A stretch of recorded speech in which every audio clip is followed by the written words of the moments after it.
Hello friends, once again I welcome you on my YouTube channel English with Razveer.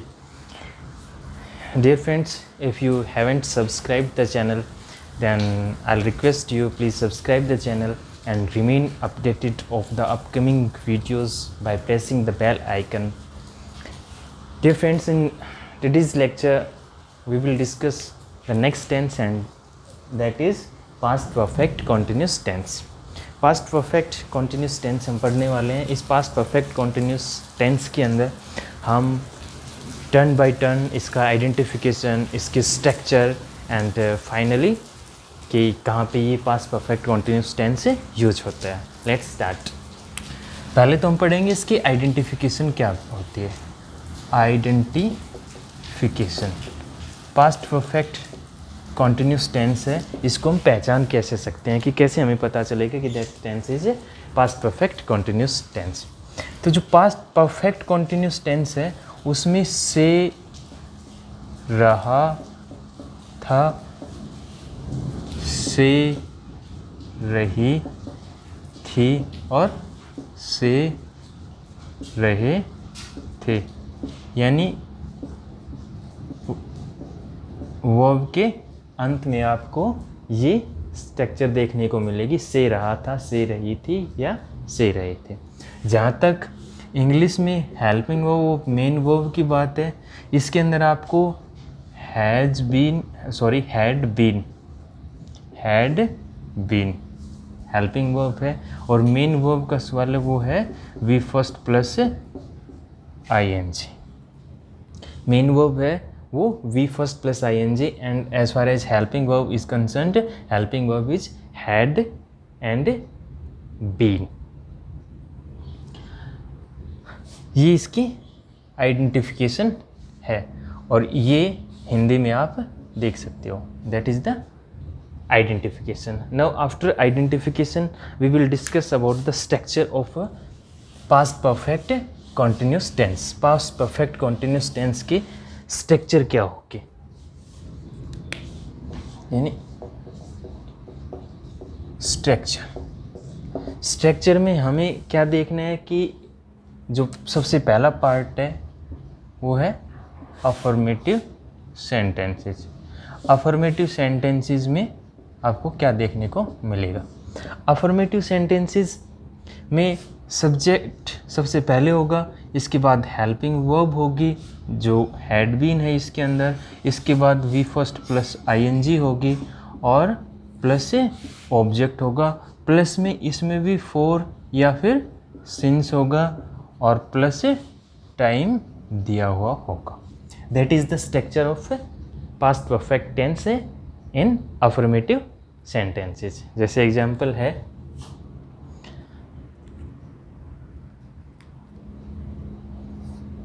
she had been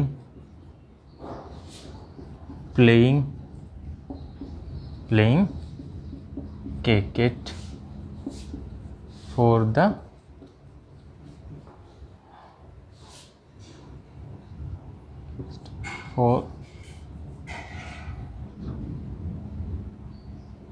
ये since morning कर दो, since morning, यानी ये for और since जब हमने प्रेजेंट परफेक्ट कॉन्टिन्यूस टेंस पढ़ा था उसमें पढ़े थे कि for is used for period of time और since is used for point of time. ये इनमें डिफरेंस है. ये जो फॉर है वो पीरियड ऑफ टाइम के लिए यूज़ होता है, पीरियड ऑफ टाइम के लिए, और जो सिंस है वो यूज़ होता है पॉइंट ऑफ टाइम के लिए. यानी ये इनमें डिफरेंस है.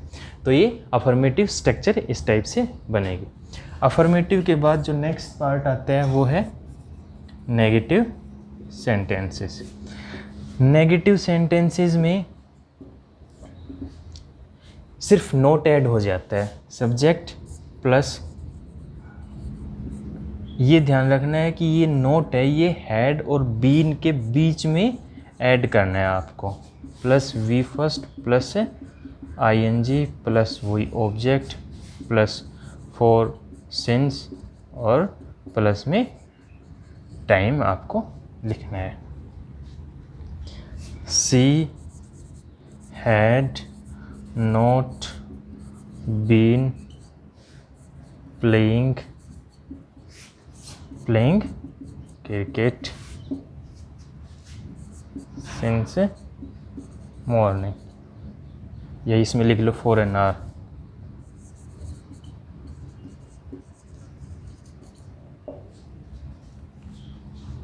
ये नेगेटिव स्ट्रक्चर। इसकी इंटेरोगेटिव स्ट्रक्चर, अगर सेंटेंस इंटेरोगेटिव है तो उसकी स्ट्रक्चर कैसे बनेगी, उसमें हेल्पिंग वर्ब को हमें आगे लेके आना है। सब्जेक्ट बीन बाद में आ जाएगा, had Sita been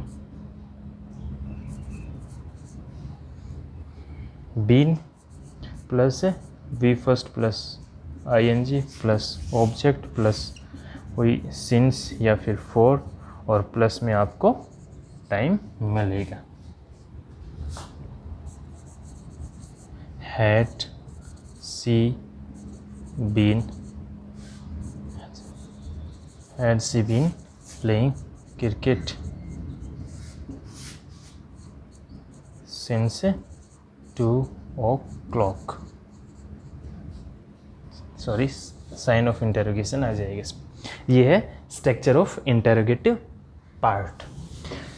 interrogative part के बाद में लास्ट बचते हैं इंटेरोगेटिव नेगेटिव, यानी सेंटेंस इंटेरोगेटिव भी हो एट द सेम टाइम वो नेगेटिव भी हो।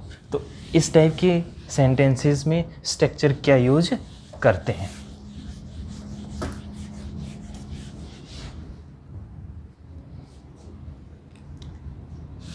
यानी इंटेरोगेटिव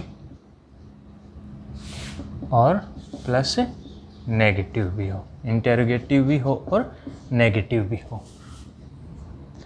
उसकी स्ट्रक्चर होगी हैड कंडेंस करके नोट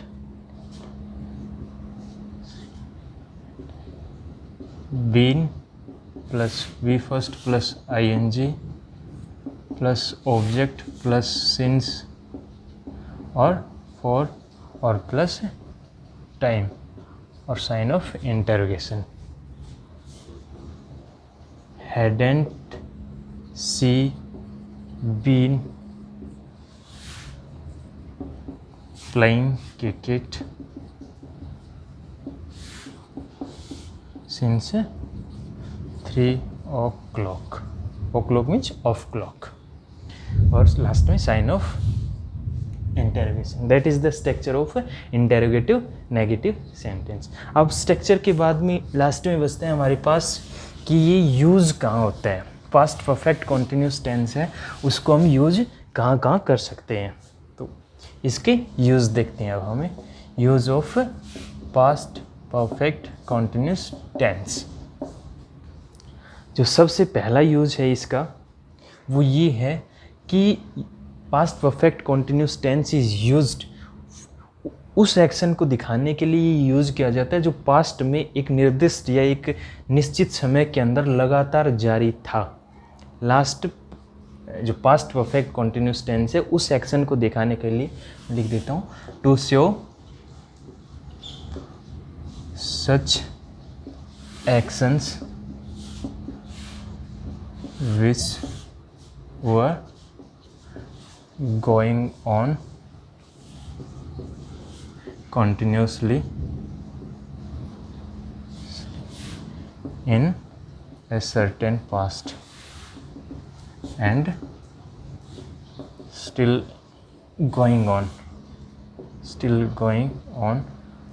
in the past। मतलब पास्ट में ही चल रहा था, पास्ट में ही जारी था, उस एक्शन को दिखाने के लिए ये यूज़ किया जाता है। Sita had been playing cricket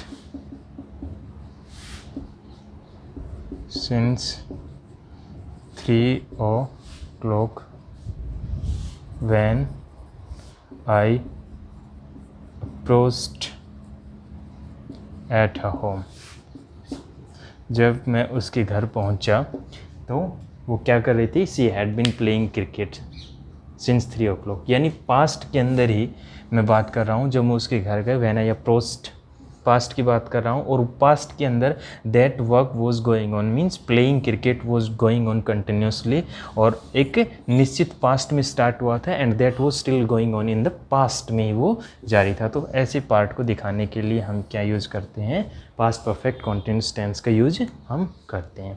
तो ये तो है इसका first use.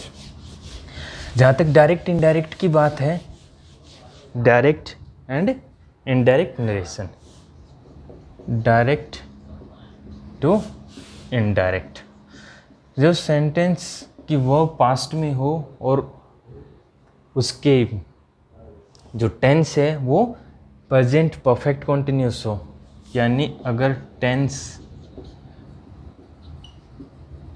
Present perfect continuous हो और पास्ट कॉन्टिन्यूस हो, पास्ट कॉन्टिन्यूस हो, तो दोनों के दोनों टेंस हैं वो किस में चेंज हो जाएंगे, वो चेंज हो जाएंगे पास्ट परफेक्ट, या फिर आप सीधा लिख लो had been plus V first plus I N G में चेंज हो जाएंगे। जैसे सेंटेंस लिखता हूँ, Ram said, sign of interrogation,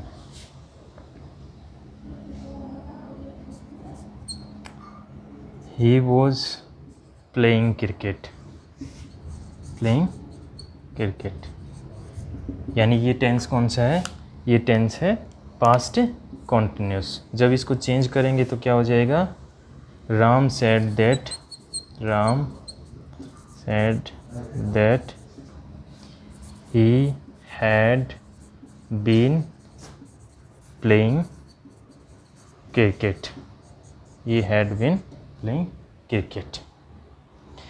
अगर सेंटेंस में प्रेजेंट परफेक्ट कॉन्टिन्यूस टेंस हो, he has been playing cricket since morning, तो इसमें भी क्या हो जाएगा, Ram said that he has present perfect continuous tense है तो ये चेंज हो जाएगा पास्ट परफेक्ट कॉन्टिन्यूस में, he had been playing cricket since morning, जैसा भी है। That's all in past perfect continuous tense. इसके यूजेस बस इतने ही हैं और अब हमारा जो पास्ट का पार्ट है वो भी कंप्लीट हो चुका है। Next video we will discuss about future tenses. Bye then take care and thanks for joining me.